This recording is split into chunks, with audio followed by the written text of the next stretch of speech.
thought we were just having a quiet Sunday dinner at home, the kind we'd had 100 times before, with candles on the table and the smell of my grandmother's soup recipe filling every corner of our small kitchen. I had no idea that the moment Daniel lifted my bowl and poured its contents into the sink, saying his mother's borscht was the only version worth eating, he was not just insulting my cooking, he was cracking open a door to something far darker, a plan that had been quietly taking shape for months, a conspiracy built around the one thing I had that neither of them could claim, the small catering business I had built from nothing, the business that was finally, after 4 years of 18-hour days, beginning to make real money. He didn't even look at me when he did it. He just stood there with the empty bowl in his hand, the broth dripping into the stainless steel sink in slow, rhythmic drops, and said, "Mom's coming to stay for a while. She'll cook properly." And somewhere behind his voice, behind that casual cruelty dressed up as a compliment to his mother, I heard something click, the sound of a trap closing. My name is Clara Whitmore, though I hadn't used my maiden name in 3 years, not since I married Daniel Reeves on a warm September afternoon with the smell of late summer roses in the air and the absolute bone-deep certainty that I had chosen correctly. I was 32 then. He was 35. We met through mutual friends, fell in love over bad wine and long conversations about the kind of life we both wanted, a life that felt rooted, intentional, built with care. I had just launched Lemon and Herb, my catering and meal prep business, out of a rented commercial kitchen in the east part of town, and Daniel had told me, more than once, that watching me work was one of the most attractive things he'd ever seen. He said I had a gift. He said he believed in what I was doing. Our apartment was on the 3rd floor of a converted Victorian house, with tall windows that caught the morning light, and a kitchen large enough to actually work in. I had made that kitchen my laboratory, my sanctuary. The counters were always dusted with flour or fragrant with simmering garlic. There was a magnetic spice rack I'd assembled myself, a cast-iron skillet inherited from my grandmother, and a wooden recipe box filled with handwritten cards going back 3 generations on my mother's side. Daniel had always claimed to love these things. He ate everything I made with apparent enthusiasm, cleaned his plate, occasionally asked for seconds. That was how I understood his love, through appetite, through presence, through the simple fact of a man who came home every evening and sat at my table. His mother, Brenda Reeves, lived 40 minutes away in a suburb called Cloverdale. She was 63, recently widowed, and possessed of the particular brand of martyrdom that certain women cultivate the way others cultivate orchids, with great patience, tremendous effort, and the absolute refusal to let anyone forget how much it costs them. I had tried in the beginning to genuinely like her. I brought her flowers on her birthday. I called on holidays. I sat through lengthy Sunday lunches where she described every dish she'd made and how long it had taken and what difficult years she'd lived through, while Daniel nodded with the automatic reverence of a man who had been trained from childhood to do exactly that. She was not a monster. She was something more difficult, a woman who had decided, long before I entered the picture, that her son's life was an extension of her own, and that anything he gave to me was something subtracted from her. The first year of our marriage had been genuinely good. The second had the texture of a slow adjustment, small frictions, easily smoothed. It was in the 3rd year, around the time Lemon and Herb began to break even and then began to profit, that things shifted. I remember the exact moment I noticed it. Brenda had come for dinner, and when I mentioned, carefully and with deliberate understatement, that we'd just landed a corporate contract worth $18,000 a quarter, something moved across her face. It was fast, almost imperceptible. Not anger exactly, something colder. Assessment. The way a person looks at a lock when they're deciding whether they have the right key. I filed that expression away and forgot about it. There were too many other things to attend to. The business was growing. I had hired 2 part-time staff. I was sourcing produce from a local farm, developing a seasonal menu, negotiating with a food distributor. My days started at 5:30 and ended whenever the prep lists were done. Daniel worked as a project manager for a mid-size construction firm, Steady work, decent salary, nothing spectacular. He had always seemed comfortable with the arrangement, proud even, or so I believed. He would tell people at parties, "Clara's the one with the empire," with a laugh that I read as warmth. I understand now that laughter can mean many things. The soup incident happened on a Sunday in early March. Brenda had been over the previous weekend, and during that visit, she had spent 45 minutes in my kitchen, opening cabinets, running her fingers along the spice rack, lifting the lid from the pot on the stove, and pronouncing my chicken stock a little thin. I had smiled and said nothing. Daniel had been in the living room watching football, and if he heard her, which he must have, the apartment was not large, he said nothing either. That was always how it worked. His silence was the permission slip she never needed to ask for. The Sunday of the soup, I had made my grandmother's borscht. Not a simplified version, not a shortcut, the real thing, with roasted beets I'd prepared the night before, slow-simmered beef broth, hand-grated cabbage, a careful balance of vinegar and sugar that I had spent years calibrating. The smell of it had filled the apartment since noon. It was the kind of smell that does something to you on a cold day. It gets into your coat, into your hair. It makes the whole room feel attended to and loved. I had set the table properly, with the cloth napkins I saved for weekends, and lit the 2 candles we kept on the windowsill. Daniel came in from the living room, and I served him. He looked at the bowl for a moment without saying anything. Then he picked it up, walked to the sink, and poured it out. Not roughly, not violently, that almost made it worse. He did it calmly, with the ease of someone disposing of something inconsequential, and then he set the empty bowl in the sink and said, without turning around, "Mom makes this better. She's coming to stay for a bit. She'll take care of the cooking." The silence that followed was the loudest thing I had ever experienced in that apartment. I stood at the stove with the ladle still in my hand, the steam still rising from the pot, and I could not speak. Not because I had nothing to say.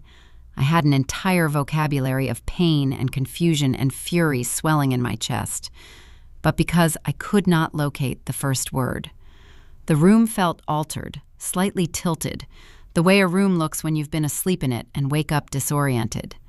I looked at his back, his shoulders, the ordinary geometry of a man I had shared a bed with for 3 years, and I thought, who are you? And when exactly did you decide to become this? I put the ladle down. I took off my apron. I went to the bedroom and sat on the edge of the bed in the fading afternoon light and stared at my own hands for a long time. Brenda arrived the following Tuesday with 3 suitcases. Not a weekend bag, not a small carry-on. 3 full-size suitcases, a garment bag, and a large cardboard box that Daniel carried up the stairs for her without comment. I watched from the kitchen doorway as she surveyed the living room with the proprietary calm of a woman who has already decided the place belongs to her. She looked at the art on the walls, prints I had chosen carefully, a watercolor of the harbor that had cost me 2 months of Sunday markets, and she smiled in a way that said nothing complimentary. Then she turned to me and said, "Oh, Clara, you've done your best with it, haven't you? We might move a few things around, get it feeling a bit more like home." "It is home," I said. "My home." She smiled again, that same smile. "Of course it is, darling. I just meant cozy. More cozy." I looked at Daniel. He was setting down the garment bag. He did not look up. She had come on a Tuesday. By Thursday, she had reorganized my kitchen. I came home from a full day of prep work, on my feet since 5 a.m., smelling of herbs and industrial cleaning solution, exhausted in the specific way that only physical labor combined with managerial responsibility can exhaust you, to find that my spice rack had been rearranged in an order that made no culinary sense. My cast iron skillet had been washed with dish soap and left to rust on the drying rack, and my grandmother's recipe box had been moved from the counter, where it always lived, to the top of the refrigerator, out of reach. Brenda was at the stove making something that smelled aggressively of dill, and she turned when I came in and said, pleasantly, "I hope you don't mind. I just needed a bit more room to work." I picked up my cast iron skillet and looked at it. The seasoning I had built up over years, the dark, perfect patina that made it effectively non-stick and deeply flavorful, was compromised along one side, already showing the pale ghost of rust. My grandmother had given me this skillet. My grandmother had been dead for 4 years. "That skillet needs to be seasoned with oil, not washed with soap," I said. My voice was very quiet. "I've told Daniel that. I've told everyone who's ever come near my kitchen." "Oh, it was dirty, dear," Brenda said, in the tone people use for children who don't understand adult logic. "You can't leave dirty things in the kitchen." I set the skillet down. I went to the bedroom. I closed the door, and I sat there and breathed very carefully for a long time, because what I wanted to do, what every nerve in my body was urging me to do, was walk back into that kitchen and say something that could not be unsaid. But I was still, in those early days, operating under the assumption that this was temporary, an inconvenience, a mother-in-law being difficult in the particular way that difficult mothers-in-law are difficult, thoughtlessly, without malice, simply following the deep gravitational pull of her own ego. I told myself, she'll be here a month, 6 weeks at most. I can survive 6 weeks. I could not have been more wrong about the timeline, or about the malice. The first real warning sign, the one I should have listened to, the one I should have followed to its logical conclusion instead of explaining away, came 8 days after Brenda's arrival. I was at the commercial kitchen doing prep when I got a call from my accountant, a steady and unflappable woman named Patricia, who had managed my business finances since the beginning. She said there had been an inquiry, someone asking about the structure of Lemon and Herb, specifically about whether it was a sole proprietorship or a partnership, whether it had co-signers, whether there were any family members with financial interest in it. The inquiry had come through a law firm she didn't recognize. She had told them nothing, she said, but she thought I should know. I stood in the middle of the commercial kitchen with the phone in my hand and the cold air from the walk-in refrigerator drifting past my ankles.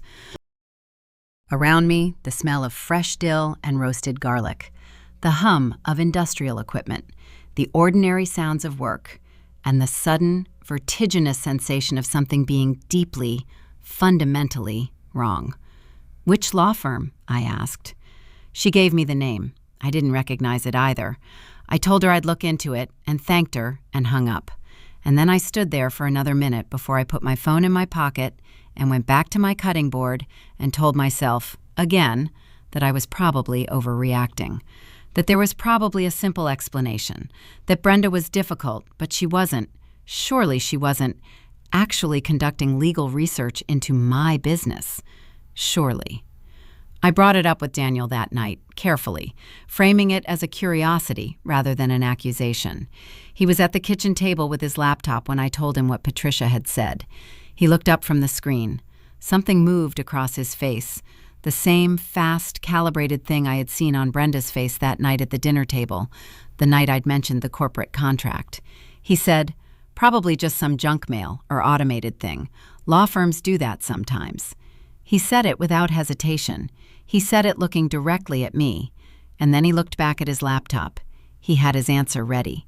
That was what I noticed, later, when I replayed the conversation in my mind. Not a pause to think, not a furrow of concern. A ready answer, smooth and immediate, the way an answer is smooth when it has been prepared in advance. I sat down across from him and watched his face for a long moment. He didn't look up again. From the living room, I could hear Brenda watching television, the laugh track of some sitcom rising and falling at precise intervals. The apartment smelled of her cooking, heavy, competent, entirely overriding my own. I thought, when did this become her house? And then, just below that, quieter and more frightening, how long has this been the plan? The weeks that followed Brenda's arrival had a particular quality to them. The quality of a tide coming in so gradually that you don't notice the water around your ankles until it reaches your waist. She cooked every evening. She rearranged the living room furniture just to improve the flow, stacking my decorative books in a corner and replacing the coffee table arrangement with a ceramic fruit bowl she had brought from Cloverdale. She had opinions about the throw pillows, the shower curtain, the brand of laundry detergent. She made these adjustments with the quiet, systematic confidence of a woman who knows she will not be challenged. And she was right, because every time I raised something with Daniel, the recipe box, the skillet, the furniture, he would exhale slowly and say some variation of, "She's just trying to help. She's been through a hard year. Can we just give her some time?"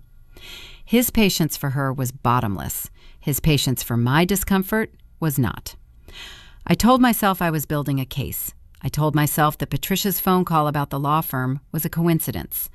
I told myself that Brenda's pointed questions about my catering contracts, "How many clients do you have now? Is that just local or further out? What would happen to the business if you had to take time off?" were the questions of a nosy woman, not a calculating one. I told myself all of this because the alternative, that I was living in a carefully constructed trap and that the man who slept beside me every night had helped build it, was a thing I could not yet afford to believe.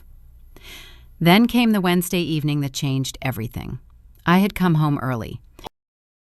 A corporate lunch I had been booked for had been canceled at the last minute, a meeting room double booking, nothing personal, and I was back at the apartment by 4 in the afternoon, which was at least 2 hours before Daniel usually returned from his office. I expected to find Brenda watching television or on the phone with one of her friends in Cloverdale. What I found instead was silence. The television was off. The apartment was still. I set down my bag in the hallway and noticed, without fully registering it, that Brenda's bedroom door, the door to what had been our guest room, was slightly ajar, and from behind it came the low, even murmur of a voice. Her voice. Careful, deliberately quiet. I should have walked past. I almost did. But there was something in the cadence of it, that particular rhythm of a person choosing their words with unusual precision, that stopped me 3 feet from the door. I stood there in my coat, holding my keys, and I listened. It doesn't matter what she says at that point. By then we'll have the documentation. A pause.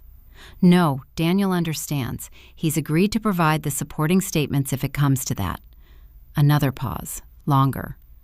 The important thing is that the business is community property once we establish the shared expenses. Patricia can testify to the commingling of funds. That's enough. A final pause, and then her voice dropped even lower, almost tender. Don't worry. She won't see it coming until it's already done. My keys fell to the floor. I do not know if she heard them. I did not wait to find out. I scooped them up and walked, quickly, quietly, on legs that had somehow gone completely numb, back to the front door, out of the apartment, down the 3 flights of stairs, and into the street. I stood on the sidewalk in the cold March air with my coat still buttoned and my chest heaving as though I had been running, even though I had barely moved. The world looked exactly the same as it always had. Same gray pavement, same line of parked cars, same bare branch trees along the curb, same everything. But it was not the same. Nothing was the same. And I understood, standing there on that ordinary street in that ordinary late afternoon, that it had not been the same for a very long time. She had said Daniel understands. She had said he's agreed.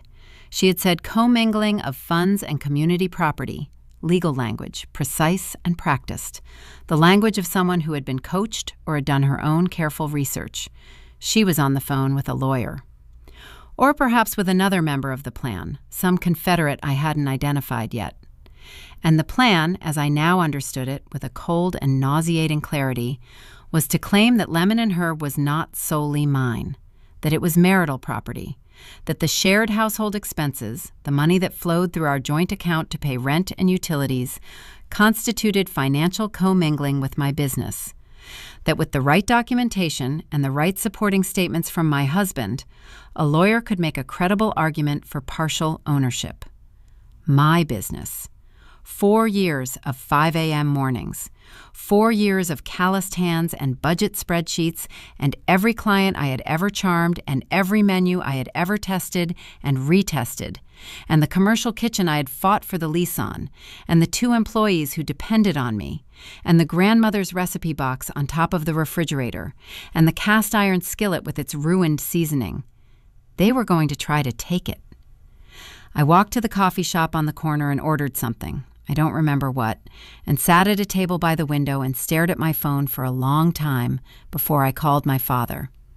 He picked up on the second ring. His voice was the voice of Sunday mornings when I was small, unhurried and warm and completely reliable, and when I heard it, I felt something in my throat close hard. I told him what I had heard. I told him everything, going back to the beginning, the law firm inquiry, the rearranged kitchen, the soup poured down the drain, the smooth, ready answer, the weeks of strategic small humiliations. He was quiet for a moment when I finished. Then he said, "Clara, you need to call Margaret Cho tonight.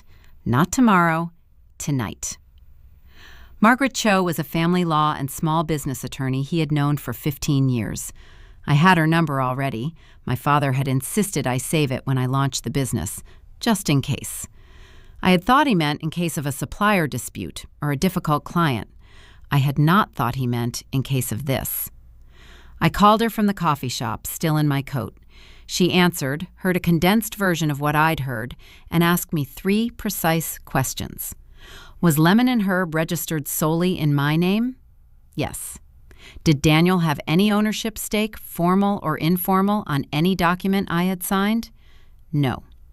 Had any business expenses ever been paid from our joint account?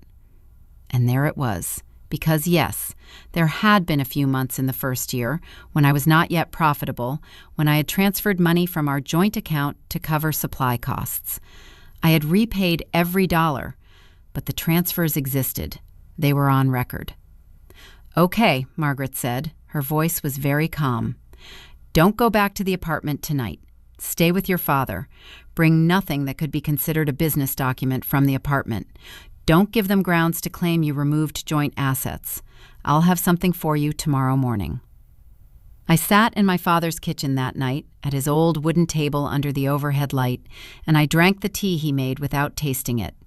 He sat across from me and said very little, because my father has always understood that presence is more useful than words. Outside his window, the neighborhood was going about its Tuesday evening, a dog being walked, a car reversing out of a driveway, the distant sound of a television somewhere. Normal, ordinary life, continuing as normal. I thought about Daniel coming home that evening and finding me gone. I thought about what he would tell his mother. I thought about how long the two of them had been sitting with this plan, tending it quietly while I made their dinners and kept their house, and believed, with the thoroughness of a fool, that I was living in a marriage.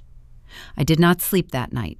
I lay in my father's guest room in the dark and replayed every conversation I could recall from the past 4 months, annotating it with what I now knew. The ready answer about the law firm inquiry. The way Daniel had gone quiet when I mentioned the corporate contract, not with pride, but with something calculating behind his eyes. The night Brenda had said, touching my arm in what I had taken for warmth, "You've worked so hard, Clara. You deserve to have people around you who protect what you've built." I had heard that as kindness. It was reconnaissance. By 6 a.m., I was at Margaret's office. She had, in the time since I'd called her the previous evening, already pulled the registration documents for Lemon and Herb, reviewed my business banking records, and made a preliminary call to a colleague who specialized in marital property disputes. She sat across from me at her desk, a composed, compact woman in her 50s with reading glasses pushed up into her hair, and she laid out what they would need and what I needed to do. The first step was to formally establish the timeline of the joint account transfers and the subsequent repayments, creating a documented record that demonstrated no permanent commingling. The second step was to consult a forensic accountant she knew, who could prepare a report on the business's financial independence. The third step was to have a frank conversation with Daniel, recorded if possible, in which I gave him the opportunity to confirm or deny what I had heard. "Do you think he'll deny it?" I asked. She looked at me over her glasses. "What do you think?" I thought about the soup poured down the drain, the ready answer, the months of his mother occupying my kitchen, reorganizing my life, asking precise and probing questions about my business, while he stood at the edge of every scene and watched and said nothing. I thought about he's agreed to provide the supporting statements. "No," I said. "I don't think he'll deny it." I was right, but it was worse than I expected, because when I went back to the apartment that afternoon, having spent the morning with Margaret and the forensic accountant, having sent a carefully worded email that would create a paper trail, Daniel was not defensive. He was, somehow, relieved, as though the secret had been heavier than the consequence. He was in the kitchen when I walked in, and Brenda was at the table with a cup of tea, and the three of us occupied that small space for a moment in a silence that had the texture of held breath. I looked at Daniel. I said, very quietly, "I know about the plan." He looked at his hands. He did not ask what plan. Brenda set down her cup. She tilted her head in that particular way she had, the way that was meant to signal patience and long suffering, and she said, "Clara, darling, we're family. The only thing we've ever wanted is for things to be fair. You've built something wonderful, and that's great, truly.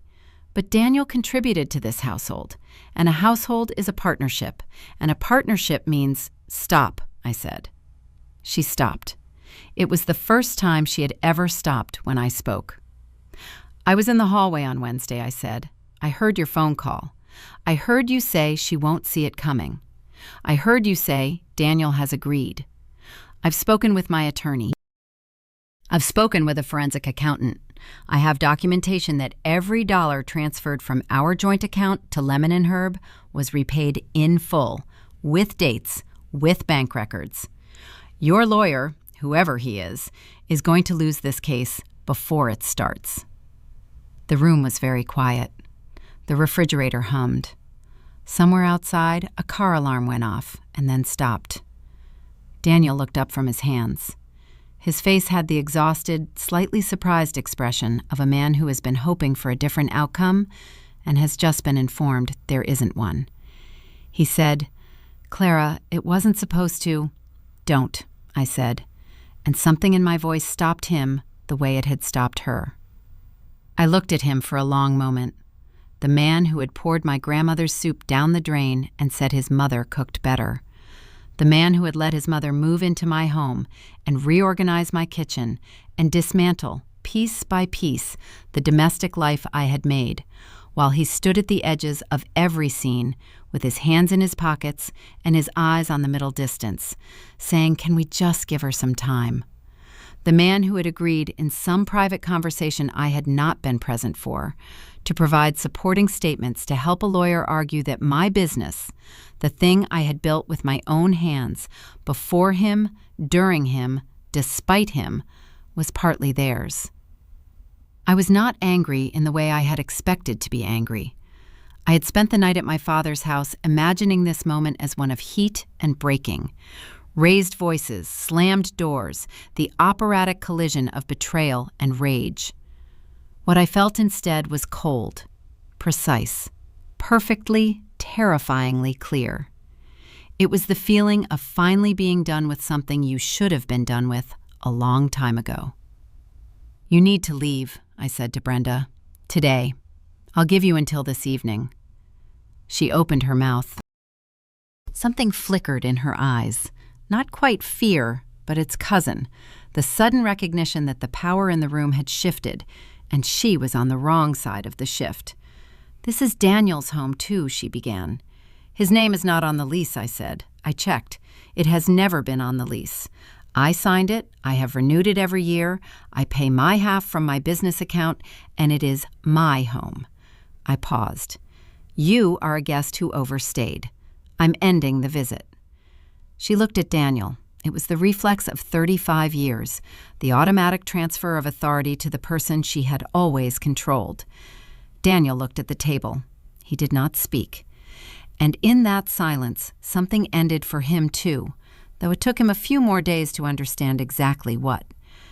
Brenda left that evening. She packed her 3 suitcases and her garment bag and her cardboard box, and she did it with the tight-lipped, deliberate dignity of a woman performing her martyrdom for an audience that was no longer watching. I sat in the living room while she loaded the hallway, and I did not help her, and I did not speak to her, and when the door closed behind her, I sat in the silence for a long time and breathed. The legal challenge never materialized, not in any formal sense. Margaret's letter to their attorney outlining the documented repayment history and the forensic accountant's preliminary findings appears to have been sufficient to communicate that the plan was not viable. There was a brief, undignified exchange of emails in which Brenda threatened to speak to people who know about these things, and Margaret responded with 2 sentences that I have read several times since and found deeply satisfying. After that, silence. Daniel and I separated in April. It was not dramatic. We sat at the kitchen table, my kitchen table, in my apartment, and agreed, with the exhausted civility of 2 people who have run out of reasons to pretend, that it was finished. He said he was sorry. He said he had told himself it would never actually come to anything, that it was just a conversation, just his mother thinking out loud, that he hadn't believed she would actually pursue it. I listened to this and understood that it was possibly even true and that it made no difference at all. Because he had known. He had known, and he had let her stay and let her move my things and let her ask her careful questions about my business, and he had not once, in any of those months, pulled her aside and said, "Stop." He had preferred the peace of complicity to the difficulty of loyalty. That was the marriage in the end. That was all of it. My father helped me move some things. Patricia reviewed the business accounts with fresh eyes and confirmed everything was clean. The forensic accountant submitted his report, which I filed away and hoped to never need. Margaret sent a bill that I paid without complaint because it was the best money I had spent in years. My 2 part-time employees, who had been worried when I'd been distracted and short-tempered through March and April, seemed visibly relieved when I came back to the commercial kitchen one May morning with a full prep list and the specific, forward-leaning energy of a person who has sorted something out. Lemon and Herb closed its 2nd corporate contract that summer. By autumn, I had promoted one of my staff to kitchen manager and taken on a 3rd. The cast iron skillet I reseasoned over the course of 3 weeks, thin layers of flaxseed oil, baked in a hot oven, built back up until the surface was dark and smooth and entirely itself again. My grandmother's recipe box is back on the counter where it belongs. I think about that Sunday sometimes, the soup cooling in the pot, the candles on the table, the moment before he picked up the bowl. I think about all the ways I explained that moment to myself afterward, all the generous interpretations I offered him without being asked. That was the habit I've worked hardest to break, the habit of making myself smaller so that someone else's cruelty has more room. I am done with that particular accommodation. I sit at my kitchen table in the mornings now, with the light coming through the tall windows the way it always did, and I drink my coffee slowly, and I listen to the silence of an apartment that belongs entirely to me. And it is, without qualification, without apology, enough. More than enough. It is everything.